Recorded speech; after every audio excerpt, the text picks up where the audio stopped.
You must be familiar with these kinds of messages. Get 50,000 instantly. No paperwork needed. Buy now, pay later. These pop up on your phone all the time. In your SMS, on social media, in your notifications day and night. At first glance, they look harmless. In fact, they look helpful. They promise you comfort, luxury, and instant access to things you desire. But slowly, this constant exposure changes something. It normalizes the idea of borrowing for everything.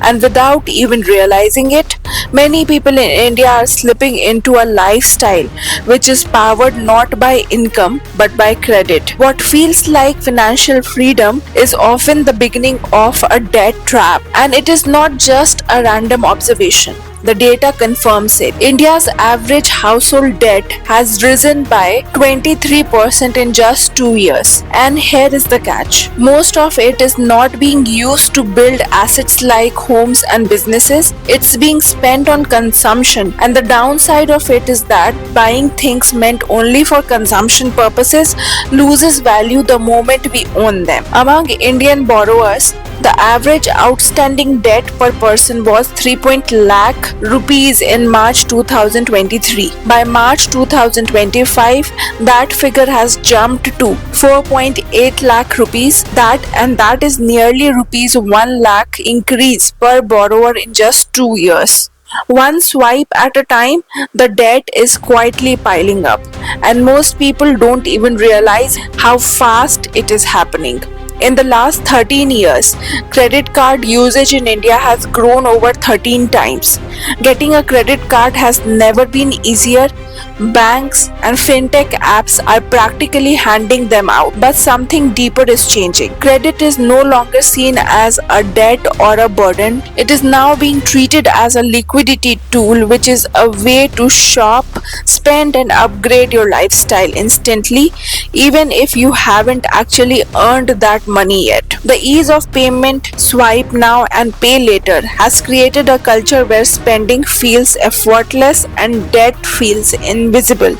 And that's exactly where the danger begins.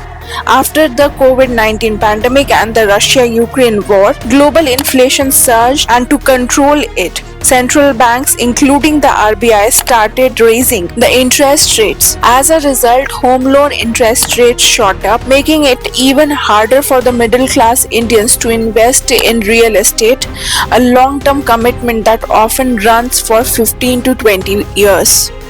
With higher EMIs and long repayment timelines, many people pulled back, and this shift is clearly visible in the data.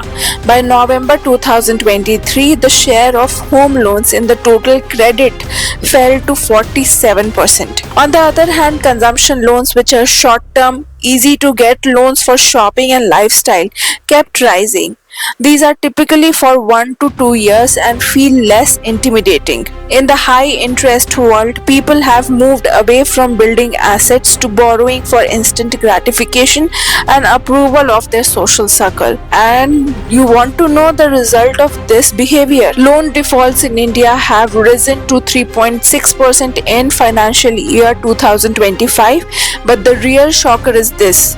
The credit card non-performing assets have jumped to 28%. Now, what is a non-performing asset? Simply put, it is a loan which hasn't been repaid for over 90 days. When a credit card account becomes a NPA, it means that the user has completely failed to make payments for 3 months straight. So if 28% of credit card debt has turned into NPA, it means nearly 1 in every 3 borrower is stuck in a cycle of debt they can't escape from. This isn't just a personal finance issue, it is a sign of deep stress building up in the system. Even the RBI has taken cognizance of this growing dependence on credit for consumption. Unlike home and car loans, which are backed by collateral, credit card loans and personal loans are unsecured, meaning there is no asset for the bank to recover if the borrower defaults. That's exactly why the RBI has stepped in. It has directed banks to maintain higher capital buffers, essentially to keep aside enough money to absorb losses that may arise if people stop repaying these unsecured loans. When the regulator starts tightening the rules, it's a clear sign that the system is heating up and the risk of credit bubble busting is no longer theoretical. It's real. Credit cards were once seen as a symbol of freedom, but today they are fast becoming a trap for young Indians, many of whom are quietly sinking into debt. Young borrowers are maxing out their credit limits, often without a clear plan to repay. And the path to default usually begins innocently with maybe a large purchase which they plan to pay off in easy installments. But those easy EMIs come with steep interest rates, sometimes going as high as 48% per year. Before they realize it, borrowers find themselves unable to pay the full amount, so they start paying only the minimum due. And that is where the real trap begins, because the unpaid balance keep accumulating interest, turning manageable credit into mounting burden. Month after month, the debt grows silently while the borrower feels stuck, ashamed, and helpless. For many young people, credit cards have become a way to cover everyday expenses, grocery, food delivery, travel, and even to buy luxury items like iPhone on EMI. At first, it feels manageable, but over time, as interest compounds and the bills pile up, the debt spirals out of control. In desperation, some take out personal loans just to pay off their credit card bills, unknowingly trading one form of debt for another. What starts as a convenience soon turns into a cycle of borrowing, repaying, and reborrowing with no real exit in sight. And emotionally, it becomes exhausting living paycheck to paycheck just to stay afloat. So, as we have seen, one of the biggest contributors to rising household debt in India is the explosion of credit card usage, and with it, the sharp increase in credit card defaults. Credit card issuers typically charge monthly interest rates of 3.5% or more on unpaid balances. They may not sound like much, but when you calculate it annually, it adds up to over 45% interest. These are some of the most expensive loans in the financial system. While credit cards are being marketed as tools for financial inclusion, the reality is different. With hidden charges, penalty fees, and compounding interests, they often end up trapping consumers in a cycle of debt, making them even more financially vulnerable over time. And underneath all of this lies a deeper truth. Wages in India have remained stagnant, even living costs and lifestyle aspirations have soared, job quality hasn't improved for most, and incomes haven't kept up. So, to bridge the gap between what they earn and how they want to live, more and more people are turning to easy credit, often without fully understanding the price they will pay. So, why consumption loans are a concern?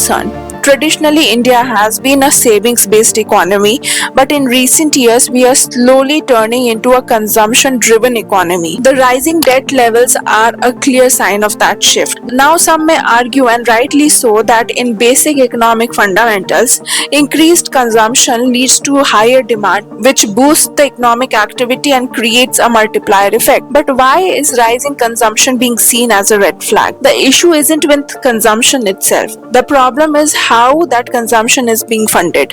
Today's consumption growth is not coming from increased income or productivity, it's coming from borrowed money. When loans are used to create assets like a house, business, or education, they are investments.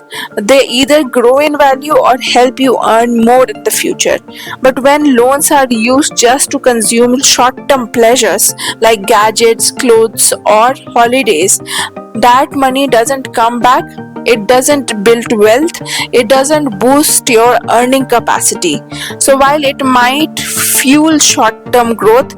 Debt-fueled consumption without asset creation can weaken the economy in the long run and leave households vulnerable to financial shocks. Some might argue that India's household debt to GDP ratio is still moderate compared to global standard, and that's true on the surface. But the RBI has raised a crucial point. When you adjust for India's low per capita income, the picture changes dramatically compared to emerging economies like Poland, Mexico, and South Africa. India's household debt levels are actually higher in relative terms, even though those countries have much higher per capita income. In other words, Indian households are taking more debt relative to what they can earn, and that makes them far more financially vulnerable in comparison. So the percentage of debt to GDP might look manageable. The actual burden on individuals, especially low and middle income earners, is a serious cause of concern, as the RBI itself has highlighted.